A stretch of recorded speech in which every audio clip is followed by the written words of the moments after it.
Hello friends, welcome to Gurukul classes with the exam academy. जैसा आपको पता है कि हम यहाँ पे डिस्कस कर रहे हैं करंट अफेयर से रिलेटेड कुछ क्वेश्चंस को, और ये हमारा करंट अफेयर की सीरीज का पार्ट 7 है, जिसमें अगेन हम यहाँ पे कुछ इंपॉर्टेंट क्वेश्चंस को लेकर आए हुए हैं, जिसको आपको वन बाय वन लर्न कर लेना है। चलिए यहाँ पे टाइम वेस्ट न करते हुए एक एक क्वेश्चन को वन बाय वन डिस्कस करना शुरू करते हैं। तो जैसा आपको देखिए, पहला क्वेश्चन यहाँ पे दिख रहा है कि 2021 इंटरनेशनल एमी अवार्ड न्यूयॉर्क शहर में आयोजित किए गए, यह किस क्षेत्र में दिया जाता है? तो देखिए 2021 इंटरनेशनल एमी अवार्ड जो कि न्यूयॉर्क शहर में आयोजित किया गया, इसे जानते हैं कि ये जो दिया जाता है, ये दिया जाता है टेलीविजन के क्षेत्र में। और टेलीविजन देखिए आया है यहाँ पे, ऑप्शन नंबर देखिए आया है ए में, तो हमारे यहाँ पे ए नंबर राइट आंसर हो जाएगा।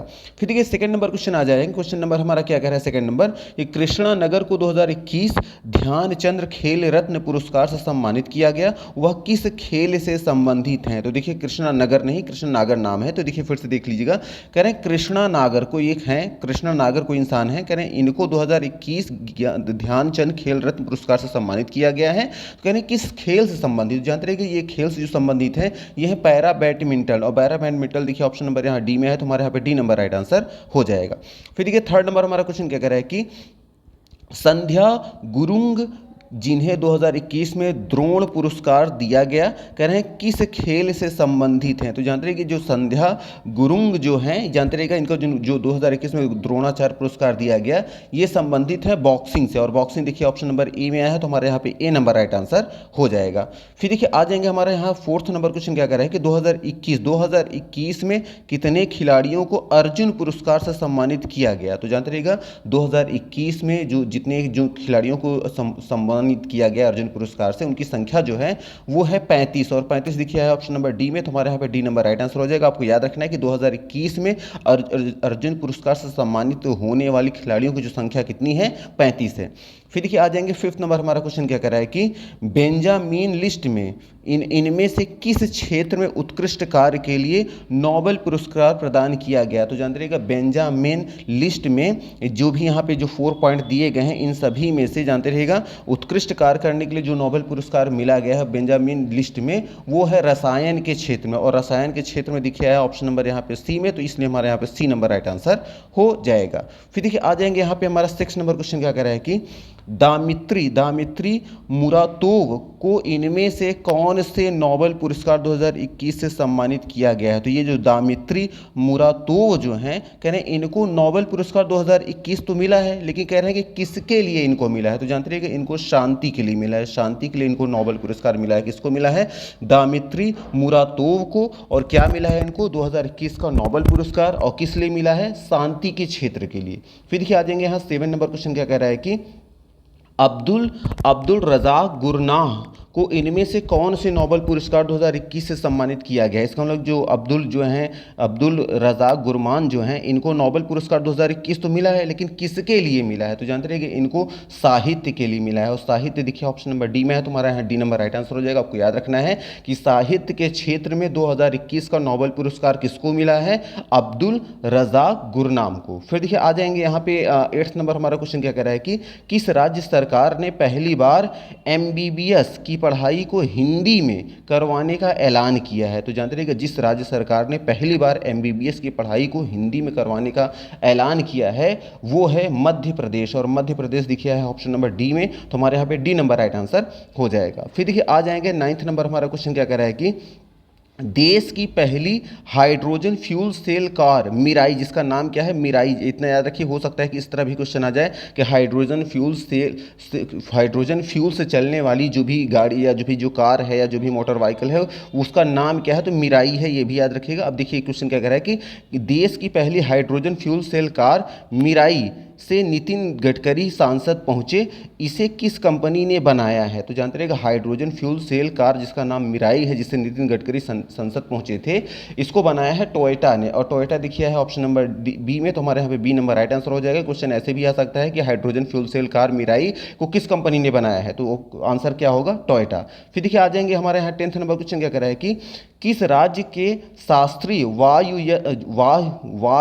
वाद्य यंत्र नरसिंह पेट्टई नागस्वरम को जीआई टैग मिला है? तो जानते रहिएगा जिस राज्य के शास्त्रीय वायुवाद्य यंत्र जिसे क्लासिकल विंड इंस्ट्रूमेंट कहते हैं नरसिंहपेट्टाई नागस्वर्ग को जो है ये नाम है, जानते रहिएगा इसको जीआई टैग मिला है। और ये जानते रहिएगा इसका संबंध जो है वो है तमिलनाडु से, और तमिलनाडु देखिए ऑप्शन नंबर डी में, तो हमारे यहाँ डी नंबर राइट आंसर हो जाएगा। देखिए क्वेश्चन क्या कह रहा था कि किस राज्य के शास्त्रीय वायुवाद्य यंत्र को, तो जानते रहिएगा जिस राज्य का ये शास्त्रीय वायु यंत्र है वो कौन सा है, वो है तमिलनाडु राज्य का, और इसको क्या मिला है, जीआई टैग मिला है, ये याद रखिएगा।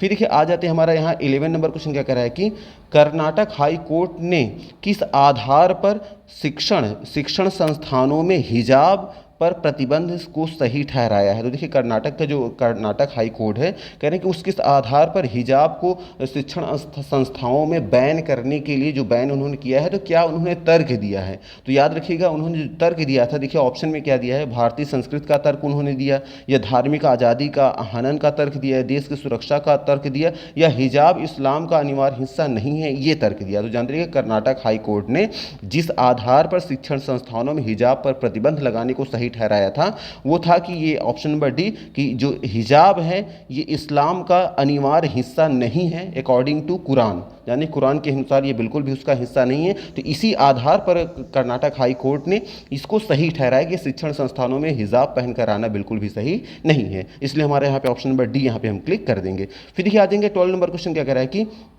भगत सिंह के पैतृक गांव का नाम बताइए। इसमें भगत सिंह का जो पैतृक गांव था उसका नाम क्या है? अब कह रहे हैं जहां पंजाब के नए मुख्यमंत्री भगवंत मान ने शपथ ली, तो भगत सिंह जी के पैतृक गांव का नाम क्या है जहां पर भगवत सिंह जी ने शपथ ली है? तो जानते रहिएगा उनका जो पैतृक गाँव का नाम है वो है आपका खटकड़ कला, और खटकड़ कला देखिए ऑप्शन नंबर बी में, तो हमारे यहाँ पे बी नंबर राइट आंसर हो जाएगा। आपको याद रखना है भगत सिंह जी के पैतृक गाँव का नाम क्या है, खटकड़ कला। फिर देखिए आ जाएंगे यहाँ पे 13 नंबर क्वेश्चन क्या कह रहा है कि किस राज्य सरकार ने भूमि अभिलेखों तक सामान पहुंच सुनिश्चित करने के लिए दिशांक ऐप विकसित किया है? तो कह रहे हैं किस राज्य सरकार ने भूमि अभिलेखों तक आसान पहुंच सुनिश्चित करने के लिए दिशांक ऐप बनाया है? या फिर ऐसे भी क्वेश्चन आ सकता है कि किस राज्य सरकार ने दिशांक ऐप को लॉन्च किया है? तो जानते रहिएगा वो जो सरकार है वो है कर्नाटक सरकार, और कर्नाटक दिखा है ऑप्शन नंबर बी में, तो हमारा बी नंबर राइट आंसर हो जाएगा। जानते रहिए कर्नाटक सरकार का संबंध किससे है, दिशांक ऐप को किसने लॉन्च किया है, कर्नाटक सरकार ने।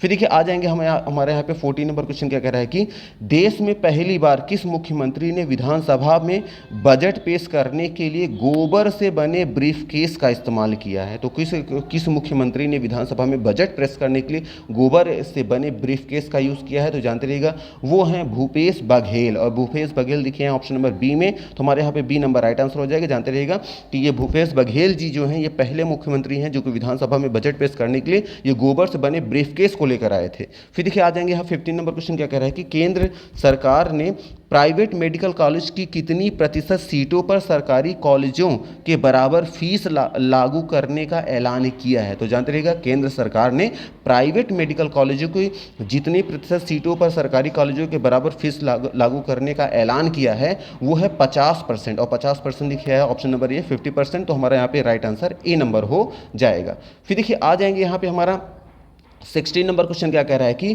केंद्र सरकार ने फ्लैग कोड ऑफ इंडिया 2022 में संशोधन करके किस तरह के नेशनल फ्लैग के निर्माण और आयात को मंजूरी दी है? तो याद रखिएगा केंद्र सरकार ने फ्लैग कोड ऑफ इंडिया 2022 में संशोधन करके जिस तरह के नेशनल फ्लैग निर्माण करने और आयात करने को मंजूरी दी है वो है पॉलिएस्टर का। पॉलिएस्टर देखिए कहाँ है, ऑप्शन नंबर बी में, तुम्हारे यहाँ बी नंबर राइट आंसर हो जाएगा। आपको याद रखना है कि केंद्र सरकार ने फ्लैग कोड ऑफ इंडिया 2022 में संशोधन करके पॉलिएस्टर नेशनल फ्लैग के निर्माण और आयात को मंजूरी दी है। फिर देखिए आ जाएंगे यहाँ पे 17 नंबर क्वेश्चन क्या कह रहा है कि युद्ध की वजह से यूक्रेन में फंसे भारतीयों को वापसी के लिए केंद्र सरकार ने किन मंत्रियों को वहां पड़ोसी देशों में भेजा?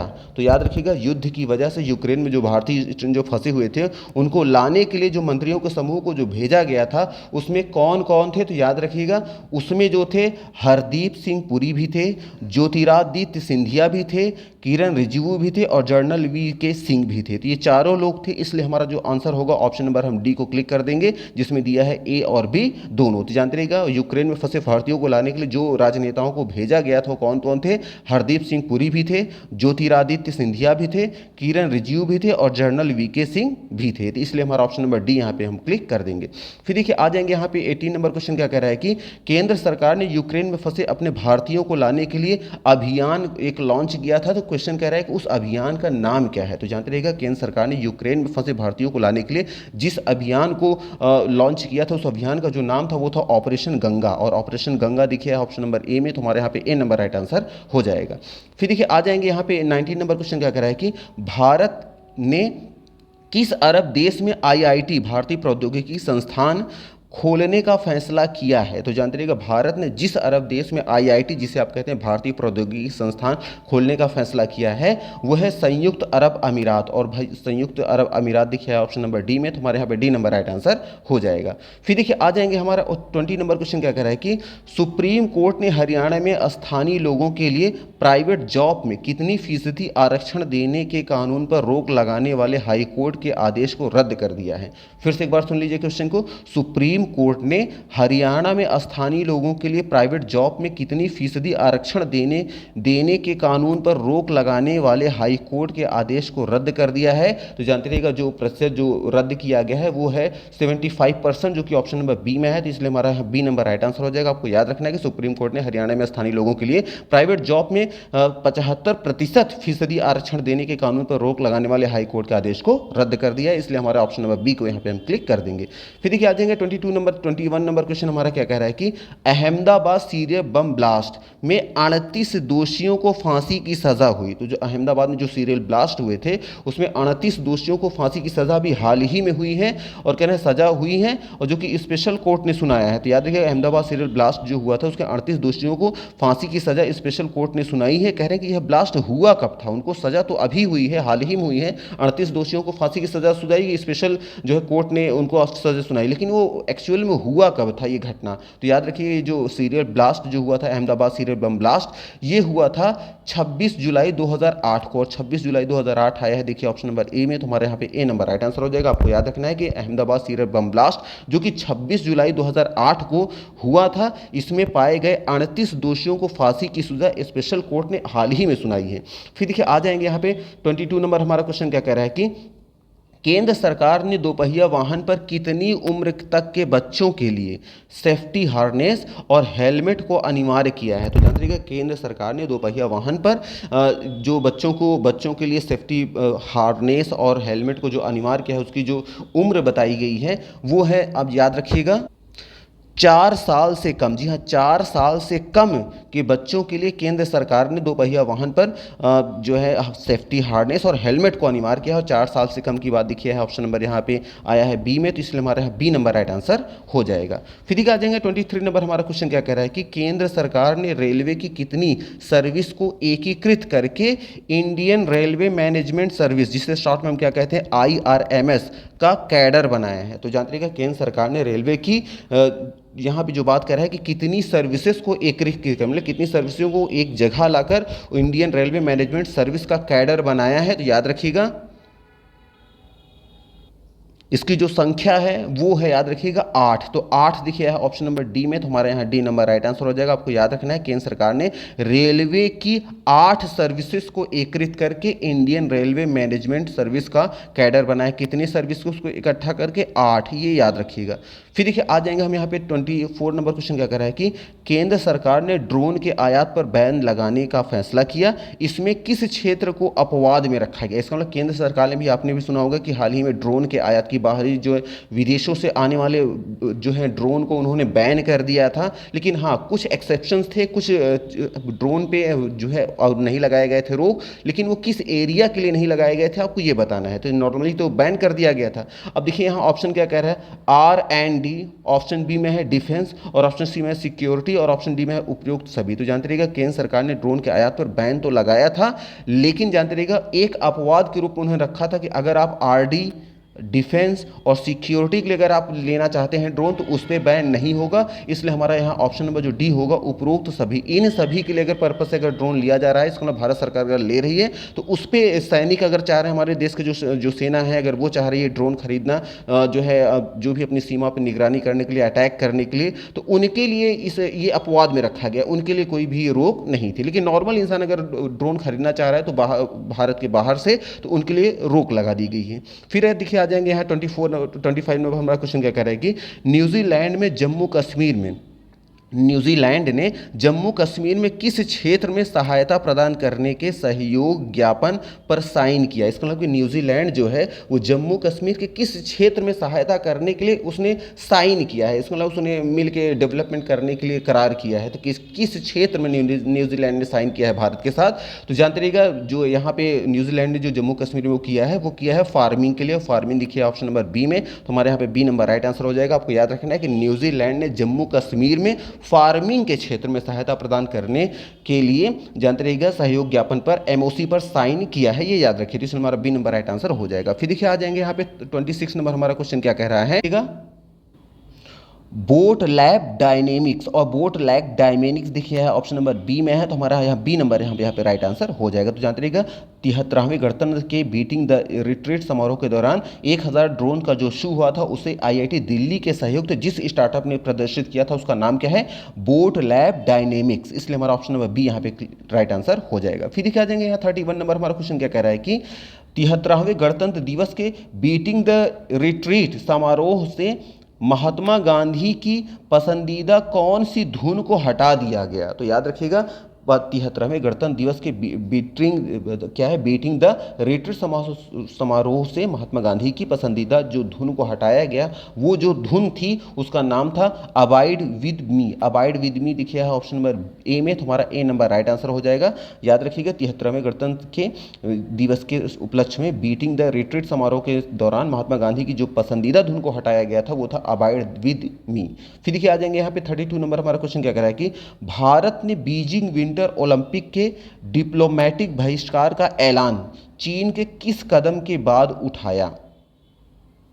तो देख लीजिएगा यहाँ पे फिर से क्वेश्चन क्या कह रहा है कि भारत ने बीजिंग विंटर ओलंपिक के डिप्लोमेटिक बहिष्कार का ऐलान किया था और कह रहे हैं चीन के किस कदम के बाद इन्होंने किया था। तो याद रखिएगा ये जो हुआ था ये गलवान घटना जो हुई थी अभी हाल ही में हुई थी, आपको याद होगा गलवान की घटना के चीन सैनिकों को मशाल देना। इसका मतलब कि ये जो बीजिंग में जो ओलंपिक विंटर जो होने वाले थे ना, इसमें क्या था, उसमें मशाल लेके जो लोग दौड़ते हैं, इसमें जो गलवान घाटी में जो भी सैनिक उनके जो भी चाइनीज़ जो शामिल थे उनको ये मशाल थमा दी गई थी और इसके विरोध में फिर भारत ने क्या किया था, डिप्लोमेटिक बहिष्कार का ऐलान कर दिया था। इसलिए हमारा ऑप्शन नंबर जो डी होगा यहाँ पे हम डी नंबर को क्लिक कर देंगे। फिर देखिए आ जाएंगे यहाँ 33 नंबर हमारा क्वेश्चन क्या कह रहा है कि चुनावी शुभंकर शेरा जिसका नाम है का अनावरण किस राज्य में मतदान जागरूकता बढ़ाने के लिए किया गया। तो जानते रहिएगा चुनावी शुभंकर शेरा का अनावरण जिस राज्य में मतदाताओं को की जागरूकता बढ़ाने के लिए किया गया था, ये याद रखिएगा ये था आपका पंजाब। और पंजाब देखिए है ऑप्शन नंबर बी में, तुम्हारे यहाँ बी नंबर राइट आंसर हो जाएगा। आपको याद रखना है चुनावी शुभांकर जिसका नाम शेरा है, इसका अनावरण जिस राज्य में मतदाताओं को जो है मतदान देने के लिए उत्प्रेरित करने के लिए किया गया था वो कौन सा राज्य है, वो है आपका पंजाब। फिर देखिए आ जाएंगे यहाँ पे 34 नंबर हमारा क्वेश्चन क्या कह रहा है कि 73वें गणतंत्र दिवस के दौरान मुख्य अतिथि कौन थे। जो 73वां अभी जो गणतंत्र दिवस हुआ है इसके दौरान मुख्य अतिथि किसको बनाया गया था। देखिए ऑप्शन ए में है व्लादिमीर पुतिन, ऑप्शन बी में आया है क्या है गोटाबाया राजपक्षे, ऑप्शन सी में है 5 मध्य एशियाई देशों के राष्ट्रपति और ऑप्शन डी में है इनमें से कोई नहीं। तो जानते रहिएगा 73वें गणतंत्र दिवस के दौरान मुख्य अतिथि जिनको बनाया गया था, वैसे तो इनवाइट किया गया था 5 मध्य एशियाई देशों के राष्ट्रपतियों को किया गया था, लेकिन याद रखिएगा चूंकि यहाँ पे कोरोना की कुछ मैटर जो था, कोरोना की वजह से ये सारी चीज़ें पॉसिबल नहीं हो पाई थी, इसलिए इनका जो भी आना था 5 मध्य एशियाई जो देश के जो राष्ट्रपति थे वो नहीं आ पाए। इसलिए यहाँ पे हमारा जो ऑप्शन जो होगा ऑप्शन नंबर डी जो होगा, हम डी नंबर को राइट आंसर कर देंगे। तो 73वें गणतंत्र दिवस के दौरान मुख्य अतिथि किसी को भी नहीं बनाया गया था, बुलाया जरूर गया था लेकिन कोरोना को देखते हुए बाद में उसे रद्द कर दिया गया था, इसलिए 73वें गणतंत्र दिवस के दौरान मुख्य अतिथि कोई नहीं थे, याद रखिएगा। फिर देखिए आज का हमारा जो लास्ट क्वेश्चन है क्या कह रहा है कि देश में पहली बार किस राज्य ने राज्य स्तरीय पक्षी एटलस तैयार किया। तो जानते रहिए कि देश में पहली बार जिस राज्य ने राज्य स्तरीय पक्षी एटलस तैयार किया है वो जानते रहिएगा, वो है आपका केरल। और केरल देखिए है ऑप्शन नंबर यहाँ पे सी में, तो हमारे यहाँ पे सी नंबर राइट आंसर हो जाएगा। तो मे भी आपको यहाँ सारी चीज़ें क्लियर हो रही होगी। आज हमने यहाँ पे टोटल जो क्वेश्चन डिस्कस किए हैं वो 35 क्वेश्चन किए हैं, जो कि आपको एग्जाम के पॉइंट ऑफ व्यू से बहुत इंपॉर्टेंट हो सकते हैं। इसलिए वीडियो को बार बार वॉच करें और आप कमेंट जरूर करें, वीडियो को लाइक भी करें कि आपको वीडियो कैसी लग रही है। तो चलिए कितने रखते हैं। Thank you very much for watching this video. Thank you.